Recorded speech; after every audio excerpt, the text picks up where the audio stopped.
This is the Durable Dad Podcast. I'm your host, Tommy Geary. This show is going to give you the skills and tools you need to be a rock-solid man for your work, your community, and most importantly, your family.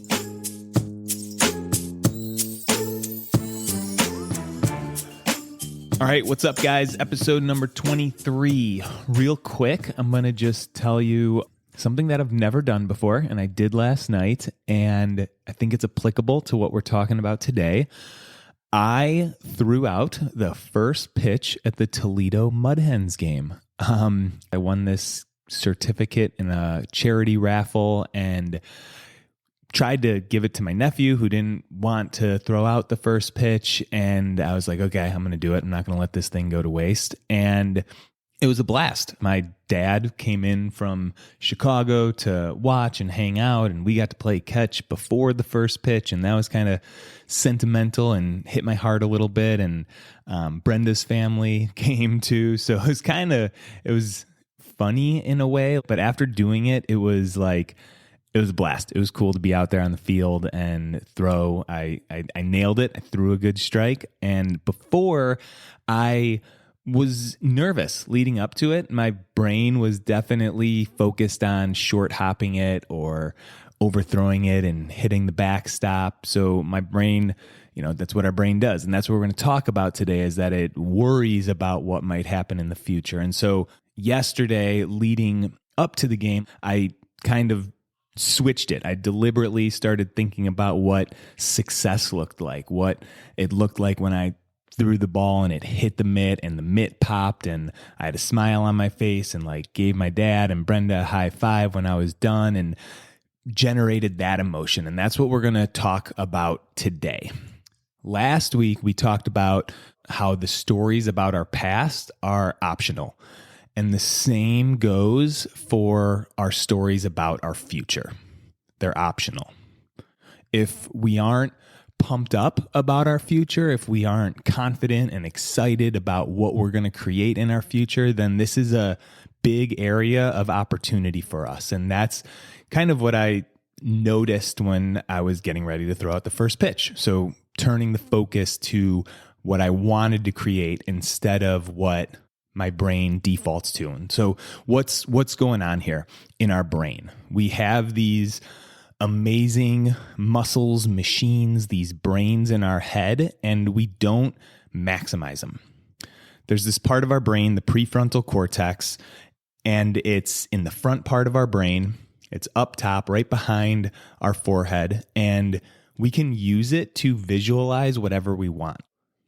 This is the part of our brain that makes us human, being able to imagine the future, think creatively, plan ahead. It's what separates us from all other mammals on the planet. And if we're not consciously giving our prefrontal cortex direction towards what we want, it's going to default to worry and stress, because our brains are designed to keep us safe. And that means looking out for danger. So if we're not deliberately thinking about future success, we start focusing on the scary stuff in the world, the unstable economy, the pitfalls of AI, how we're not making enough money and we need to be making more money. And so we want to get really deliberate on guiding our prefrontal cortex to focus on the things that we want, what success looks like in any area of life. It could be success as a dad, a leader, at work, as a husband. What does success look like? Because if we don't have a clear vision and think about the positive things, our brain is going to ruminate about making enough money, keeping everyone in the family happy. And these thoughts create feelings of pressure, anxiety, stress. And when we feel those emotions, we really start grinding it out. We get into those day-to-day routines and we keep piling on more to-dos and stretch ourselves really thin, and we get in the hamster wheel and we stay in the hamster wheel, this thinking cycle of thoughts, emotions, actions that aren't fulfilling, that aren't exciting. And as men, as humans, we are wired to work. We're wired to produce, to try, to exert energy. And it's one thing to work hard like we've always done and just keep our head down and work, work, work. But it's another to work hard with the crystal clear vision of the ideal future we want. So to break out of the hamster wheel, we have to first visualize what being outside of the hamster wheel looks like. And we weren't taught how to do this. We weren't taught how to use the brain in this way. I was kind of thinking it as like we're driving a Jeep Wrangler that's totally souped up. It's got all the bells and whistles, and it could climb any steep, rocky face. But we haven't been taught how to turn on four-wheel drive. We're driving around, we're trying to climb up steep slopes in two-wheel drive, and no one taught us how to turn on the four-wheel drive and use it to its maximum potential. That's what's happening in the brain when we're not focusing and planning our future. And if we want to start maximizing our brain, we want to start doing mental rehearsals, visualizations, and athletes are an awesome example of this. Like the successful athletes visualize their game plan, visualize what success looks like. And this is kind of a funny example, but when we were getting ready to record this podcast, Brenda reminded me of this interview with Shaun White. Tim Ferriss was interviewing Shaun White, and he was talking about the Olympics and winning the next gold medal and what it looked like before that. And yes, he visualized how he was going to drop into the half pipe and each trick he was going to do and the sequence he was going to do it. He also visualized what it was going to be like to win the gold medal. And he went on to tell the story. He even like joked about it, said it lightheartedly, that he had this vision of wearing American flag pants and being on the cover of the Rolling Stone doing this like rock star move. And it had been something that he saw Axl Rose do on the cover of Rolling Stones. And he just had this visualization of him doing it with the gold medal on. And it happened.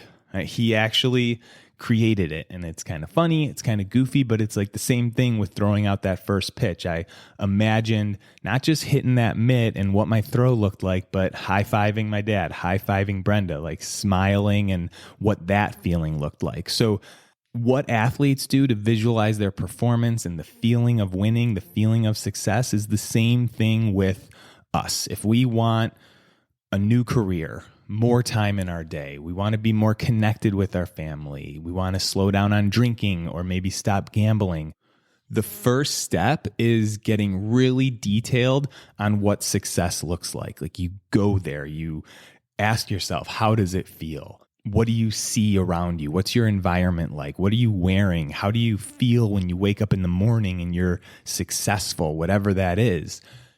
And you might not know exactly what you want. Sometimes we're so deep in the hamster wheel that it's hard to pinpoint exactly what we want and what it looks like, but we do know how we want to feel.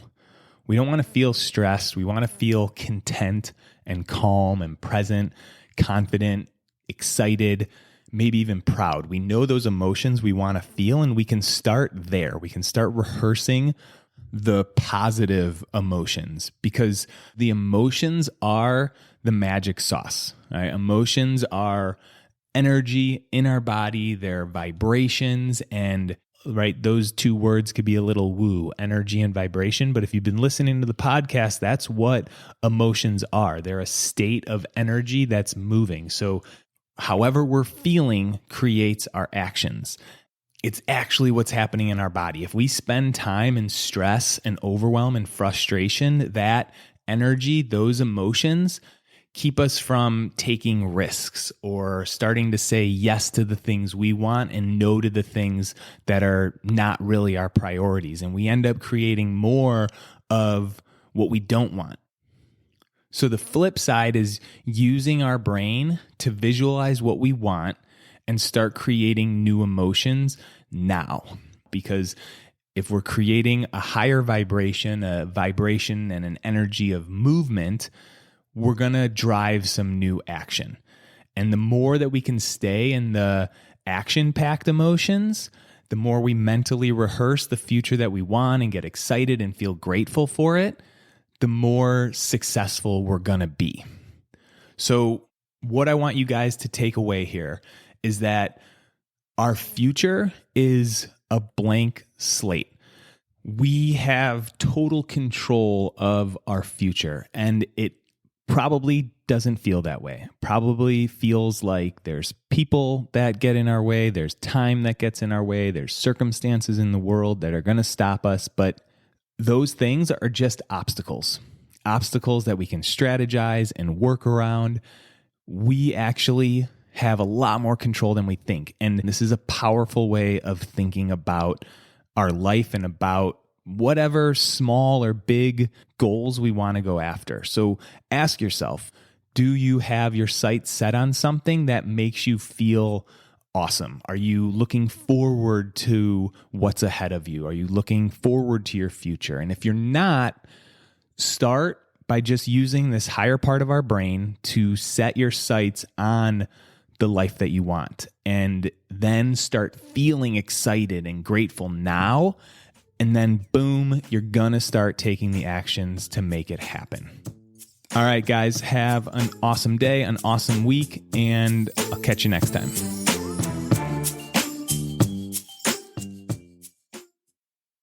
All right, before you take off, what is your big challenge for 2026? If you haven't decided yet, check out the next Grand Canyon trip, a 16-mile hike from the top of the canyon down to the Colorado River and back up.